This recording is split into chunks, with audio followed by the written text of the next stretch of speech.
好，各位同学，大家好。我们现在来学习电路原理的第5讲功率。首先，我们来介绍一下关于功率的定义。在此前的几讲里，我们讨论过电流。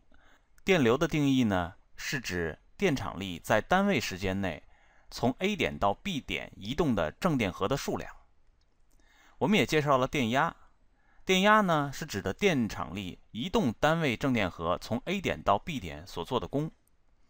通过这两个定义，我们可以发现，都是从 A 点到 B 点。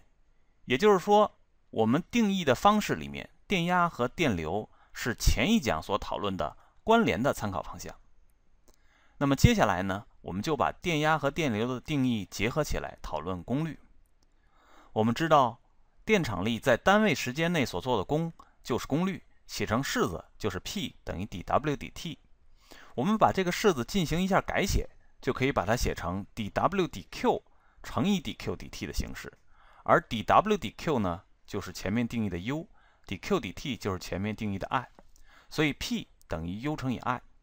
而根据我们刚才的讨论，可以知道，在关联的参考方向下，电场力在单位时间内所做的功，就是该元件所吸收的能量。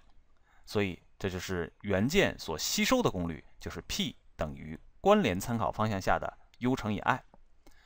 功率的单位是瓦，瓦特是英国的科学家。那么能量的单位是焦耳，焦耳也是英国的科学家。我们现在来讨论关于功率的计算。图示的电压和电流是关联的参考方向。根据刚才的定义，我们可以知道 PA 这里的 A 是 absorb 的意思 ，PA 等于 U 乘以 I。如果说我们算出来的 PA 是大于0的，那么它真正是在吸收功率；如果说小于0，那么它真正是在发出功率。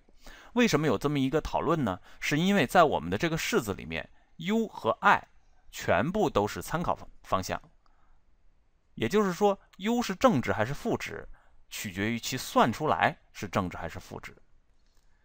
那么如果说 U 和 I 是非关联的如左下图所示，那么类似于以前的这个分析过程，我们就可以知道 U 乘以 I 是这个元件所发出的功率，这里面的 D 是 deliver 的意思。如果说实际计算出来的 PD 是大于0，那么这个元件真正是在发出功率；那么如果小于0，那么它真正是在吸收功率。于是在这里呢，我们有第一种计算方法，就是说我们永远是 P 等于 U 乘以 I。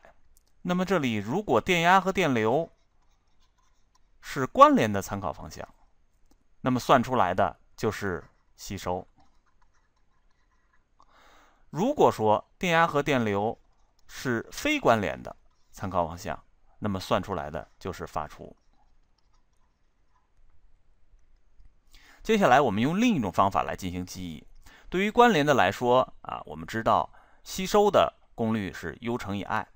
那么对于非关联的来说呢，根据参考方向的定义，我们知道如果说从下往上是 I 的话，那么从上往下就是负 I。U 和负 I 之间是关联的参考方向。于是对于这个元件来说，可以算出 PA 等于 U 乘以负 I 等于负的 U 乘以 I。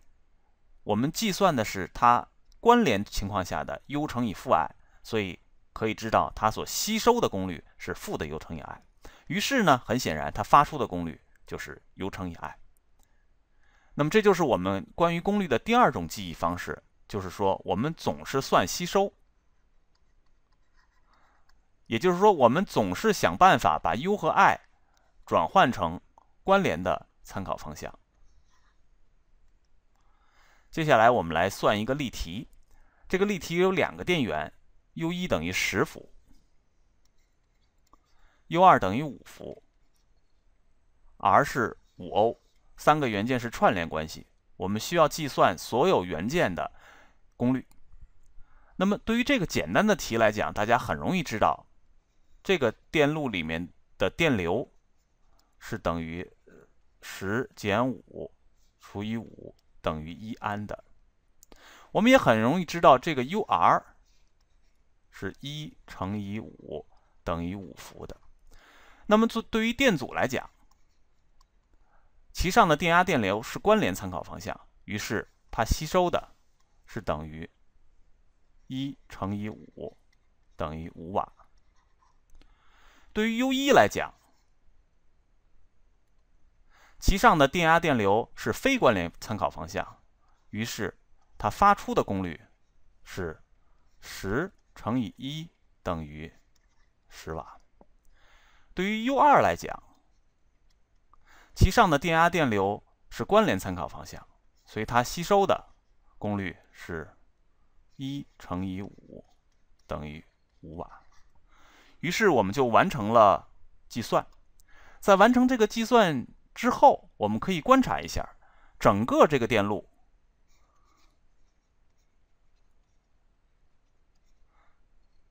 所吸收的功率是5加5，10瓦。整个这个电路所发出的功率是这个10瓦。所以这二者是相等的，这一点不是一个巧合。那么在电路里面有这么样一个结论，就是说一个电路所发出的总功率等于这个电路所吸收的总功率，这一点叫做功率守恒。关于功率，我们就介绍到这里。